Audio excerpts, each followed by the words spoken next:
उत्तर प्रदेश के संभल में रविवार को शाही जामा मस्जिद पर कोर्ट कमीशन की टीम जब सर्वे करने के लिए पहुंचती है तो अचानक से हिंसा जो है वो भड़क उठती है।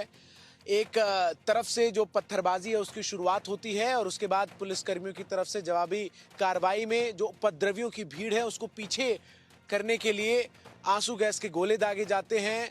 3 जो व्यक्ति हैं उनकी मौत की खबर सामने अब तक आ चुकी है, तो वहीं 20 से अधिक पुलिसकर्मी जो हैं वो घायल हुए हैं। और इसके बाद इस वक्त हम मौजूद हैं संभल में और ये प्रमुख मार्ग है जो कि उत्तर प्रदेश के अलग अलग हिस्सों से सीधा संभल को जोड़ता है। और आप यहाँ पर देख सकते हैं किस तरीके से सन्नाटा जो है वो यहाँ पर आपको नजर आएगा और जो उत्तर प्रदेश पुलिस के जवान हैं वो यहाँ पर आपको तैनात नजर आएंगे मुस्तैदी से।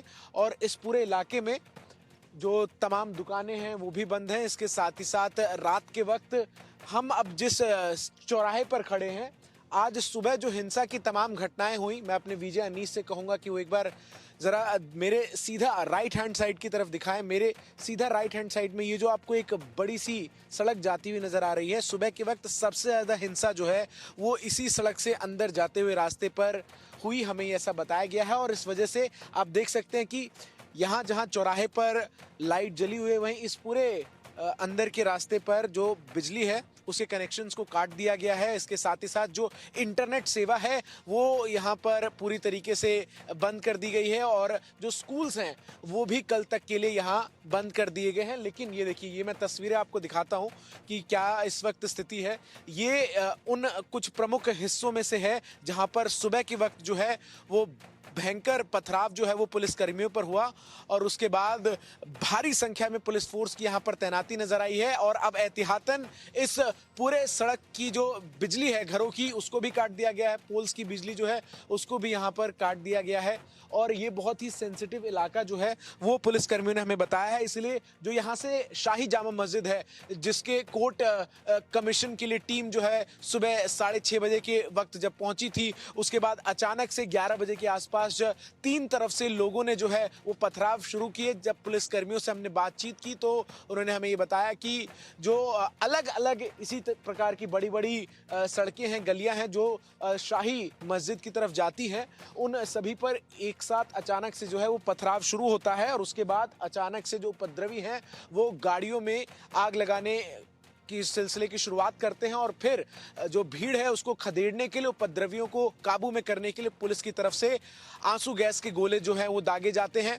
वहीं इस पूरी घटना में 3 लोगों के मारे जाने की जो पुष्टि है वो अब तक जिला प्रशासन की तरफ से की गई है। तो इसके साथ ही साथ 20 से अधिक पुलिसकर्मी भी जो हैं वो घायल बताए जा रहे हैं। पूरे इलाके में लगातार पुलिस के जो जवान हैं वो आपको चप्पे चप्पे पर तैनात तो नजर आएंगे ही, लेकिन साथ ही साथ अग्निशमन विभाग की गाड़ियां। और यहां से अब हम आपको शाही मस्जिद की तरफ भी लेकर चलेंगे, वहां पर क्या स्थिति है, किस तरीके से तैनाती है, ये भी हम दिखाएंगे। लेकिन बहरहाल ये जो तस्वीरें हैं ये बिल्कुल संभल के एंट्री पॉइंट की है जहां पर इस वक्त चिर सन्नाटा है और सामने की ये गली जहां पर बिजली का कनेक्शन जो है पूरी तरीके से काट दिया गया है। इंटरनेट सेवा जो है इस पूरे संभल के इलाके में जैसे आप एंटर करेंगे आपके फोन से गायब हो जाता है। और यहाँ पर जो स्थिति है वो इस वक्त पुलिस के नियंत्रण में फिलहाल रात के वक्त नजर आ रही है। वीडियो जर्नलिस्ट अनीश के साथ मैं चंदन भारद्वाज, इंडिया न्यूज के लिए संभल से। संभल से चंदन भारद्वाज की रिपोर्ट आपने देखी। संभल की घटना को लेकर राजनीति खूब गर्मा रही है, पक्ष विपक्ष आरोप प्रत्यारोप का दौर जारी है। ऐसे में आजाद समाज पार्टी के सांसद हैं चंद्रशेखर आजाद, वो इस घटना को लेकर क्या कह रहे हैं, सुनिए जरा। हमारे साथ बातचीत करने के लिए सांसद चंद्रशेखर हैं। आज आपने लोकसभा में सवाल उठाया संभल को लेकर के, क्या कहेंगे? देखिए, संभल को इस तरह समझने की जरूरत है, विरोध का अधिकार जो है वो संवैधानिक अधिकार। मैं किसी तरह की हिंसा का, पथराव का कोई समर्थन नहीं करता, लेकिन आप गोली के जरिए न्याय नहीं कर सकते। जिस तरह खुलेआम गोलियां चली और पुलिस की सरकारी गोली से जिस तरह पीड़ित परिवार ने बताया कि हत्याएं की गई हैं, ये आजाद भारत है जहां संविधान से देश चलेगा, गोलियों से देश नहीं चलेगा। और ये बुलडोजर के बाद जो नया स्वरूप सरकार का, उत्तर प्रदेश सरकार का दिखाई दिया गोलियों वाला, हम इससे असहमत है।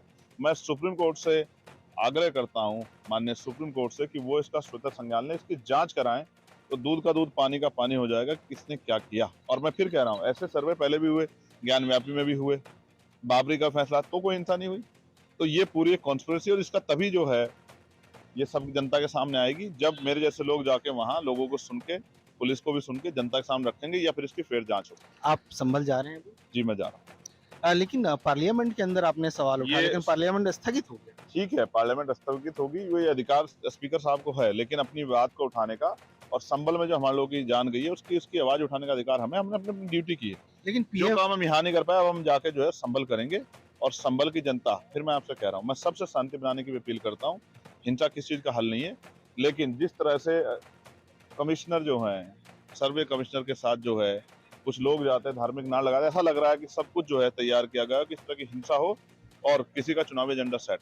लेकिन पुलिस ये कह रही है कि वहाँ पर हथियार मिले, असले मिले और साथ ही साथ कोर्ट के आदेश के बाद ही सर्वे हो रहा है। पुलिस किसकी है?